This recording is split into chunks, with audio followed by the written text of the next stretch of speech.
Hi hello வணக்கம் and welcome to show நண்பர்களே. IPL 2025 match number 9 GT vs MI அகமதாபாத்தில் விளையாட போகிறாங்க. அந்த மேட்ச்க்கான ப்ரிவியூ தான் இந்த வீடியோவில் நம்ம பார்க்க போகிறோம்.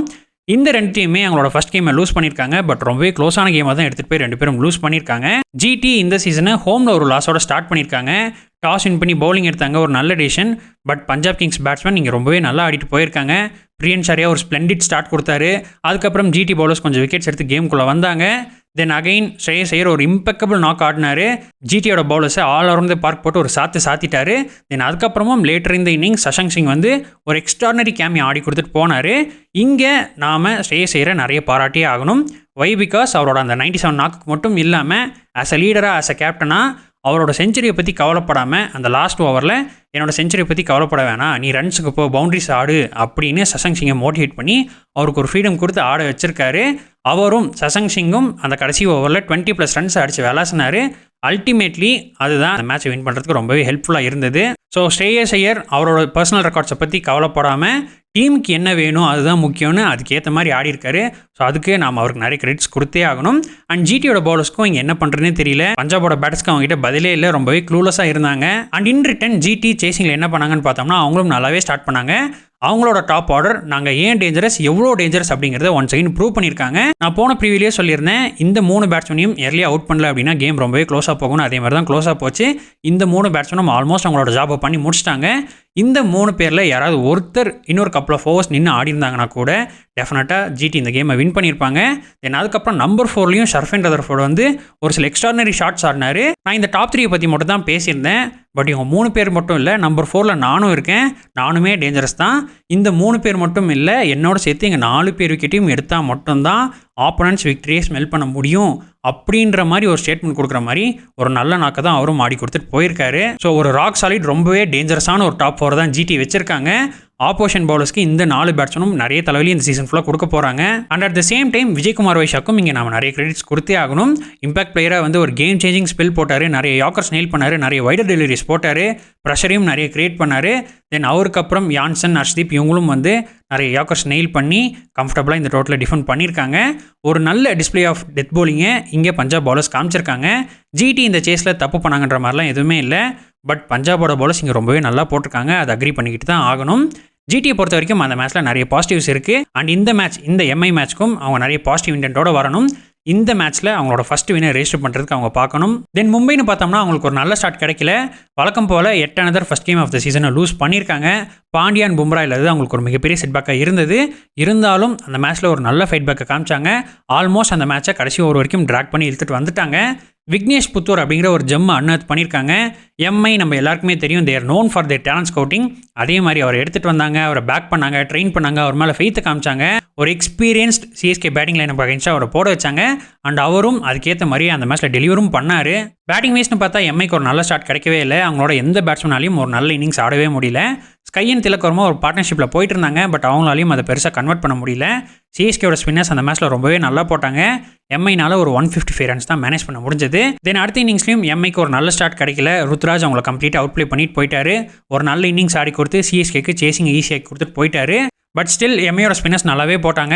எந்த அளவுக்கு அவங்களால அந்த டோட்டலை டிஃபெண்ட் பண்ண முடியுமோ அந்த அளவுக்கு ட்ரை பண்ணாங்க.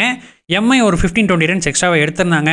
இல்லைனா பவர் பிளேயில் ஏர்லியாகவே ருத்ராஜோட விக்கெட் எடுத்திருந்தாங்க அப்படின்னா டெஃபினட்டாக அந்த கேமை எம்ஐ வின் பண்ணியிருப்பாங்க. அவங்களோட 2 proper match winners Pandya Bumrah இல்லாமையே இது ஒரு க்ளோஸ் கேமாக கடைசி வரைக்கும் எடுத்துகிட்டு வந்துட்டாங்க. அதனால தான் நான் எம்ஐயை எப்போதுமே அண்டர் எஸ்டிமேட் பண்ணவே மாட்டேன். அண்ட் ஹர்திக் பாண்டியா அவர் இந்த மேட்ச்க்கு வந்துடுவார். இது எம்ஐயோட மிடில் ஆர்டர் அண்ட் பவுலிங்கை இன்னுமே ஸ்ட்ரென்தன் பண்ணும். எம்ஐக்கும் பெருசாக வரி பண்ணிக்கிற மாதிரிலாம் எதுவுமே இல்லை. அவங்களுக்கும் போன மேட்ச்சில் நிறைய பாசிட்டிவ்ஸ் இருக்குது. எம்ஐயோட டாப் ஆர்டர் கண்டிப்பாக இங்கே ரன் ஸ்கோர் பண்ணுவாங்க, அவங்களுக்கு இங்கே கண்டிப்பாக படும். ஸோ அவங்களும் இந்த மேட்ச்க்கு நிறைய பாசிட்டிவ் இன்டென்ட்டோட வருவாங்க, இந்த மேட்சை வின் பண்ண பார்ப்பாங்க. அண்ட் இந்த 2 டீமுக்கும் ஹெட் டு ஹெட் ரெக்கார்ட்ஸ் எப்படி இருக்குன்னு பார்த்தோம்னா மொத்தம் 5 மேட்சஸ் ஆடி இருக்காங்க. அதில் எம்ஐ 2 மேட்சும் ஜிடி 3 மேட்சும் வின் பண்ணியிருக்காங்க. அண்ட் கிரவுண்ட் கண்டிஷன்ஸ்னு பார்த்தோம்னா அகமதாபாத் நம்ம எல்லாருக்கும் நல்லாவே தெரியும், ஒரு நல்ல பேட்டிங் சர்ஃபேஸ். செகண்ட் இன்னிங்ஸில் டியூவும் நிறைய வரும், அது சேசிங் இனிமேல் ஈஸியாக்கி கொடுக்கும். சேசிங்கை பொறுத்த வரைக்கும் ஒரு நல்ல கிரவுண்டு. போன மேட்ச்சில் பஞ்சாப் கிங்ஸோட பவுலர்ஸ் டெத் ஓவர்ஸில் ரொம்பவே நல்லா போட்டாங்க, நிறைய யாக்கர்ஸ் நெயில் பண்ணாங்க. அதர்வைஸ் ஜிடி அகமதாபாத்தில் ஒரு ரெக்கார்ட் சேஸை புல் ஆஃப் பண்ணியிருப்பாங்க. மற்றபடி ஃபாஸ்ட் பவுலர்ஸ்க்கும் எர்லியான் பவர் பிளேல ஸ்விங் அண்ட் சி மூவ்மெண்ட்ஸ் கிடைக்கும். சேஞ்ச் ஆஃப் பேஸும் அவங்க விக்கெட்ஸ் எடுக்கிறதுக்கு இங்கே கொஞ்சம் ஹெல்ப்ஃபுல்லாக இருக்கும். ஸ்பின்னர்ஸ் இங்கே கொஞ்சம் ஸ்மார்ட் அண்ட் கிளவராக போடணும். யூஸ்வலி இங்கே லெக் ஸ்பின்னர்ஸ் தான் விக்கெட்ஸ் எடுப்பாங்க. பட் போன மேட்ச்சில் ரஷீத் கான் அண்ட் சஹல் ரன்ஸ்க்கு போயிருக்காங்க. On the other hand finger spinners இங்கே கொஞ்சம் பெட்டராக போட்டாங்க. சாய் கிஷோர் அவர் நல்லாவே போட்டார், விக்கெட்ஸும் எடுத்தார். மேக்ஸ்வெல் அவரும் ஒரு சில சான்சஸை கிரியேட் பண்ணார். ஸோ ஸ்பின்னர்ஸ் இங்கே கொஞ்சம் ஸ்மார்ட் அண்ட் கிளவராக போடணும். அண்ட் வெதர் கண்டிஷன்ஸ்னு பார்த்தோம்னா ஃபோர்காஸ்ட் ரொம்பவே நல்லா இருக்குது, ரொம்பவே கிளியராக இருக்குது. பட் டெம்பரேச்சர்ஸ் அகைன் நீங்கள் கொஞ்சம் ரேப்பிடாக தான் ட்ராப் ஆகுது. ஸோ நைட் டைமில் டியூ வரதுக்கு கண்டிப்பாக நிறைய வாய்ப்பு இருக்குது. அண்ட் நீங்கள் ட்ரெண்ட்ஸ் எப்படி போயிருக்குன்னு பார்த்தோம்னா 31 மேட்சஸ் ஆடி இருக்காங்க. ஃபர்ஸ்ட் பேட்டிங் பண்ண டீம் 14 மேட்சும், சேசிங் பண்ண டீம் 17 மேட்சும் வின் பண்ணியிருக்காங்க. First innings average 27.07 at 8.64 runs per over. Second innings average 27.83 at 8.64 runs per over. Average first inning score 172. Average second inning score 156. Highest first inning score 243 for 5 Punjab போன மேட்ச்சில் அடிச்சது. Highest second inning ஸ்கோரும் போன மேட்ச்சில் அடிச்சது தான் 232 for 5 GT அடிச்சது. அதுவே highest successful சேஸ்னு பார்த்தோம்னா 200 for 7 பஞ்சாப் வெர்சஸ் ஜிடி போன வருஷம் அடிச்சது. Averages and run rates almost ஈக்குவலாக தான் இருக்குது. இங்கே dew factor and past results chasing டீம்ஸ்க்கு ஃபேவராக போயிருக்கு அப்படின்றத கன்சிடர் பண்ணுறப்போ இங்கே சேஸ் பண்ணுறது ஒரு நல்ல ஆப்ஷனாக இருக்கும். போன மேட்ச்லையும் ஜிடி ஆல்மோஸ்ட் க்ளோஸாக வந்துட்டாங்க. அகமதாபாதோட ஹையஸ்ட் எவர் ரன் சேஸை ரெக்கார்ட் பண்ணுற அளவுக்கு, ஹையஸ்ட் எவர் ரன் சேஸை அச்சீவ் பண்ணுற அளவுக்கு ரொம்பவே க்ளோஸாக வந்துட்டாங்க. பட் அவங்களால அதை அச்சீவ் பண்ண முடியல. அண்ட் இந்த 31 மேட்சஸ் எடுத்து பார்த்தாலும் அகைன் 180+ டார்கெட்டை ஒரே ஒரு டீம் தான் சக்ஸஸ்ஃபுல்லாக சேஸ் பண்ணியிருக்காங்க. ஸோ நான் என்னோட அந்த பழைய தீரிக்கையை தான் மறுபடியும் இங்கே போவேன். ஃபஸ்ட் பேட்டிங் ஆடுறாங்க அப்படின்னா ஒரு 190+ அடிச்சிட்டாங்க அப்படின்னா அது இங்கே ஒரு டிஃபெண்டபிள் ஸ்கோராக இருக்கும். அதுவே ஃபஸ்ட்டு பவுலிங் போடுறாங்க அப்படின்னா ஆப்போனண்ட்டை ஒரு 170 to 180 ரெஸ்ட்ரிக்ட் பண்ணிட்டாங்க அப்படின்னா அதுவுமே இங்கே ஒரு சேசபிள் டார்கெட்டாக இருக்கும். நான் சொல்கிற இந்த தியரிஸ் 100% அப்ளை ஆகும், நான் சொல்கிற மாதிரி தான் மேட்ச்சில் போகும் அப்படின்ற மாதிரிலாம் நான் எதுவுமே சொல்லலை. பேஸ்ட் ஆன் த கண்டிஷன்ஸ், அங்கே விளையாண்ட மேட்சஸ் அண்ட் அந்த மேட்சஸ் எப்படி போயிருக்கு அண்ட் அதுக்கான ஸ்டாட்ஸ் என்ன அப்படிங்கிற எல்லாத்தையும் வச்சு நான் ஒரு ஓவர்வியூ தான் இங்கே கொடுக்குறேன். இங்கே விளையாடுற டீம்ஸ் லீஸ்ட் மினிமம் என்ன பண்ணணும், அவங்க அந்த மேட்சை வின் பண்ணுறதுக்கு மினிமம் லெவலில் என்ன பண்ணணும் அப்படிங்கிற மாதிரி ஒரு ஓவர்வியூ அண்ட் ஒரு கேம் பிளான் தான் இங்கே நான் சொல்லிட்டு இருக்கேன். அண்ட் இதுக்கு முன்னாடி நடந்த ப்ரீவியஸ் மேட்சஸில் மோரலஸ் அந்த கேம் பிளான் படி தான் நடந்திருக்கு. Ultimately and obviously on a given day given conditions யார் ஸ்மார்ட் அண்ட் பெட்டர் கிரிக்கெட் விளையாடுறாங்களோ அவங்க தான் அந்த மேட்சை வின் பண்ணுவாங்க. அதில் எந்த மாற்று கருத்தும் இல்லை, எந்த சந்தேகமும் இல்லை. அண்ட் இங்கே இந்த மேட்ச்சில் பார்த்தாலுமே இந்த ரெண்டு டீம்ஸ்கிட்டையும் நிறைய பேட்டிங் பவர்ஸ் இருக்காங்க. ஸோ இந்த ரெண்டு டீம்ஸ்லையும் யாராவது ஒருத்தர் 1 second 230+ ரன்ஸ் அடித்தாலும் அடிக்கலாம், அது இன்னொரு டீம் சேஸ் பண்ணாலும் பண்ணலாம். We never know, anything can happen. And அடுத்ததான் இங்கே பவுலர்ஸும் எப்படி பர்ஃபார்ம் பண்ணியிருக்காங்க அப்படின்னு பார்த்தோம்னா ஃபாஸ்ட் பவுலர்ஸ் 244 விக்கெட்ஸ் எடுத்திருக்காங்க. 26.49 ஆவரேஜ், 8.74 எக்கனாமியில் போட்டிருக்காங்க. ஸ்பின்னர்ஸ் 105 விக்கெட்ஸ், 33.57 ஆவரேஜ், 8.04 எக்கனாமியில் போட்டிருக்காங்க. ஆப்வியஸ்லி ஃபாஸ்ட் பவுலர்ஸ் இங்கே நிறைய விக்கெட்ஸ் எடுக்கிறாங்க. ஆல்மோஸ்ட் எவ்ரி 3 overs ஒரு விக்கெட்டிங் எடுக்கிறாங்க. ஸ்பின்னர்ஸும் கிளவராக போட்டாங்க அப்படின்னா அவங்களாலையும் இங்கே விக்கெட்ஸ் எடுக்க முடியும். அண்ட் அல்டிமேட்லி எந்த டீமோட ஃபாஸ்ட் பவுலர்ஸ் இங்கே நல்லா போடுறாங்களோ அவங்க இந்த மேட்சை வின் பண்ணுறதுக்கு நிறைய சான்சஸ் இருக்கும். தென் அடுத்ததாக பிளேயிங் லெவன் பார்த்தோம்னா ரெண்டு டீமும் மோஸ்ட் லைக்லி அதே காம்பினேஷன்ஸோட தான் போவாங்க. ஜிடியோட பிளேயிங் லெவன் பார்த்தோம்னா ஓப்பனிங்கில் கில் அண்ட் பட்லர். இந்த கேமில் பட்லர் எனக்கு ஓப்பனிங் ஆடணும்னு தோணுது. நம்பர் 3 சாய் சுதர்ஷன், அவர் நம்பர் 3 நல்லாவே பண்ணியிருக்காரு. ஸோ அவர் அங்கே நம்பர் 3 ஆடலாம். அதுக்கப்புறம் நம்பர் 4 ஷர்ஃபேன் ரதர்ஃபோர்ட், அவருக்கப்புறம் ஷாருக் கான், ராகுல் தேவாட்டியா. போன மேட்ச்சில் இவங்க அர்ஷத் கான் ஆடினாங்க. பட் இந்த மேட்ச்சில் அவருக்கு பதிலாக நான் வாஷிங்டன் சுந்தரை கொண்டு வரலாமான்னு பார்ப்பேன். வை பிகாஸ் எம்ஐயோட லைனப்பில் நிறைய லெஃப்ட் ஹேண்ட் பேட்ஸ்மேன்ஸ் இருக்காங்க. ஜிடியோட ஸ்பின்னர்ஸ்னு பார்த்தாலுமே ரஷீத் கான் அண்ட் சாய் கிஷோர் தான். இவங்க ரெண்டு பேருமே லெஃப்ட் ஹேண்ட் லெக் ஸ்பின்னர்ஸ் தான். ஸோ அந்த லெஃப்ட் ஹேண்டர்ஸ்க்கு வாஷிங்டன் சுந்தர் ஒரு நல்ல மேட்சப்பாக இருப்பார். அப்படிங்கிறனால நான் அவரை கொண்டு வரலாமான்னு பார்ப்பேன். அவர் பவர் பிளேலையும் நல்லா போடக்கூடிய ஒரு பவுலர். அதுக்கப்புறம் ரஷீத் கான், சாய் கிஷோர், அப்புறம் இவங்களோட ஃபாஸ்ட் பவுலிங்கில் Rabada, Mohammed Siraj and Prasidh Krishna. Then அதுவே எம்ஏயோட பிளேயிங் லெவன் பார்த்தோம்னா ரோஹித் ரிக்கல்டன் ஓப்பனிங். போன மேட்ச்சில் நம்பர் 3 வில்ஜாக்ஸ் ஆட வச்சாங்க. சென்னை ஸ்பின் ஃப்ரெண்ட்லி ட்ராக், இவர் ஆஃப் ஸ்பினும் போடுவார் அப்படிங்கிறதுனால அவர் ப்ரிஃபர் பண்ணாங்க. பட் இங்கே அவரோட பவுலிங் தேவைப்படாது அப்படிங்கிறதுனால நான் கார்பின் பாஷை எடுத்துகிட்டு வர முடியுமான்னு பார்ப்பேன்.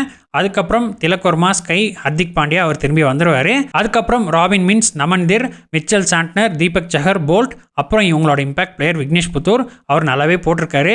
டெஃபினட்டாக இங்கேயும் நல்லா போடுவார். அவர் இங்கே கண்டினியூ பண்ணலாம். அண்ட் இங்கே யாருக்கு எட்ஜ் அண்ட் அட்வான்டேஜ் இருக்குது அப்படின்னு பார்த்தோம்னா பேட்டிங் வைஸ் ரெண்டு டீமுமே ஆல்மோஸ்ட் ஈக்குவலாக தான் இருக்காங்க. ரெண்டு டீம் கிட்டேயுமே டெவஸ்டேட்டிங் டாப் 4 வச்சிருக்காங்க. மிடில் ஆர்டரும் ஆல்மோஸ்ட் ஈக்குவலாக தான் இருக்குது. பட் எம்ஐயோட பேட்டிங் டெப்த் வச்சு பார்க்குறப்போ தீபக் சகர் நம்பர் 10 வந்து ஆடுவார். அவரும் ஒரு சில ரன் ஸ்கோர் பண்ணுவார். போன மேட்ச்லையும் அவர் ரன் ஸ்கோர் பண்ணியிருக்காரு. அப்படின்னு வச்சு பார்க்குறப்போ எம்ஐயோட பேட்டிங் டெப்த்துக்கு நான் இங்கே ஸ்லைட் எட்ஜ் கொடுப்பேன். அண்ட் ஸ்பின்னர்ஸ்னு பார்த்தாலுமே ரெண்டு டீமும் ஆல்மோஸ்ட் ஈக்குவலாக தான் இருக்காங்க. பெரிய வித்தியாசம் எதுவும் இல்லை. பட் விக்னேஷ் புத்தூர் இங்கே ஐபிஎலுக்கு புதுசு அண்ட் அவருக்கு பெரிய எக்ஸ்பீரியன்ஸும் இல்லை. அப்படிங்கிறதுனால நான் ஒரு சின்ன எட்ஜை ஜிடியோட ஸ்பின்னர்ஸ்க்கு கொடுப்பேன்.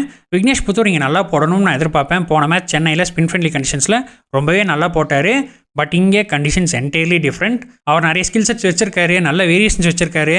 அவரோட வேரியேஷன்ஸை பிக் பண்ணுறது கொஞ்சம் கஷ்டமாக இருக்கும். ஸ்பின்னருக்கான நல்ல பேஸ்லையும் போடுறாரு. இதுக்கு முன்னாடி நூர் அகமது இவரை மாதிரி ஒரு சிமிலர் கைண்ட் ஆஃப் பவுலர் அங்கே அகமதாபாத்தில் நல்லாவே போட்டிருக்காரு. So I expect Vignesh Puthur to do well here. But இங்கே இருக்க பேட்ஸ்மேன் அண்ட் கண்டிஷன்ஸ் அவருக்கு ரொம்ப பெரிய சேலஞ்சாக இருக்க போகுது. அண்ட் ஃபாஸ்ட் பாலிங்னு பார்த்தாலுமே அகைன் ரொம்ப டைட்டாக இருக்காங்க, ஆல்மோஸ்ட் சிமிலராக தான் இருக்காங்க.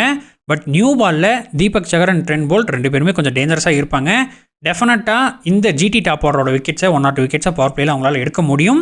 அண்ட் ஜிடியோட பவுலிங்கும் பார்த்தோம்னா எம்ஐயோட டாப் ஆர்டருக்கு பவர் பிளேயில் அந்தளவுக்கு த்ரெட்டனிங்காக இருப்பாங்கன்னு எனக்கு தோணலை. அதனால் எம்ஐயோட ஃபாஸ்ட் பவுலிங்க்கு இங்கே நான் ஒரு ஸ்லைட் எட்ஜு கொடுப்பேன். டெத் பவுலிங்லேயும் பெரிய வித்தியாசம் எதுவும் கிடையாது, 2 பேரும் ஆல்மோஸ்ட் சிமிலராக தான் இருக்காங்க.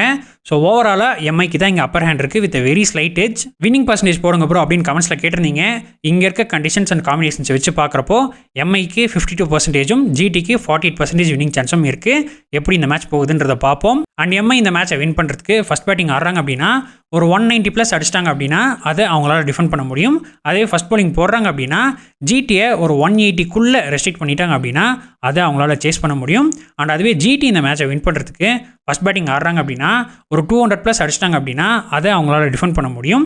அதே ஃபஸ்ட் பவுலிங் போடுறாங்க அப்படின்னா அரௌண்ட் ஒரு 170க்கு எம்ஐ ரெஸ்ட்ரிக்ட் பண்ணுறாங்க அப்படின்னா அதையுமே அவங்களால சேஸ் பண்ண முடியும். அண்ட் இதுதான் இந்த மேட்ச்க்கான ப்ரிவியூ நண்பர்களே. இந்த வீடியோ பற்றின உங்களோட கருத்துக்கள், இந்த மேட்ச்க்கான உங்களோட பிளேயிங் லெவன் காம்பினேஷன்ஸ், ப்ரெடிக்ஷன்ஸ் இது எல்லாத்தையும் மறக்காமல் கமெண்ட்ஸில் சொல்லுங்கள். மீண்டும் அடுத்த வீடியோவில் சந்திப்போம். அதுவரை நான் உங்கள் கேகே, இது உங்கள் கிரிக்கெட் குமார்.